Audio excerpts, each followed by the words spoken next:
Itemi-inĩ rĩa kũrigĩrĩria na kũnyihia namba ya ikuũ kũrĩ ciana na makĩria hĩndĩ ĩrĩa iraciarwo, anyiti itemi sekta-inĩ ya ũgima wa mwĩrĩ marĩ na wĩigĩrĩrĩki wa gũtigĩrĩra mathĩna marĩa macũngagĩrĩria ikuũ icio nĩ metherwo kĩhonia. Riboti ya NDARI ĩgiĩ ũgima wa mwĩrĩ ya mwaka wa 2022 yonanĩtie ciana 21 gatagatĩ-inĩ ga ciana 1000 iria iciaragwo oro mũthenya nĩ ikuaga, na kũringana na Ministry ya ũgima wa mwĩrĩ ikuũ icio no ikorwo ikĩrigĩrĩrio. 50% of stillbirths occur intrapartum, that means during the delivery after labor has commenced. So the mother came, but those risks happen in that delivery process. And we know that poor quality care accounts for 61% of newborn or neonatal deaths and half of maternal deaths. Mamwe ma mathĩna marĩa macũngagĩrĩria ikuũ ici nĩ hamwe na mwana gũciarwo ihinda rĩtarĩ ikinyu, wagi wa imwe cia indo cia gũteithĩrĩria atumia kũgĩa ciana, mũtumia KUURA makĩria gatagatĩ-inĩ ka mangĩ.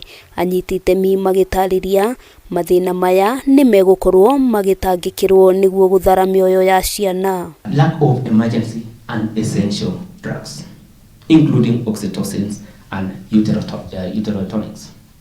So all this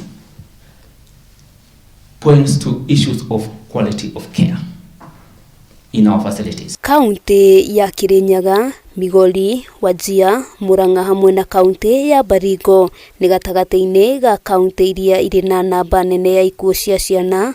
Ministry ya ũgima wa mwĩrĩ ĩkiuga na gũtuĩka namba ya ikuũ ici nĩ ikũrũkĩte, matanya nĩ gũgĩkinyĩria mwaka wa 2030 namba ĩno ĩkorwo ikũrũkĩte ona makĩria. Newborns are dying in our facilities, but not all of them are being reported. The county which comes closest to the real picture in terms of reporting in our system is Trans Nzoia. Hamwe noguo atumia arĩa mohete nda nĩ morĩtio gũthiaga kiriniki ta ũrĩa mathĩtwo nĩguo makahota gũthũrimwo ũgima wa mwĩrĩ wa mwana. Anyiti itemi makiuga ũndũ ũyũ no ũteithĩrĩrie harĩ kũhonokia ciana nyingĩ. The lack of equipment for resuscitation, shortage of staff, the medical officer who would have attended to that child was actually doing a CS for another mother. I think our CHPs are really going to be a game changer for us in the true sense of the word, not in the way that we keep throwing that word around. Handũ-inĩ ha Kameme TV, rĩtwa rĩakwa nĩ Wambui wa Njũgũna.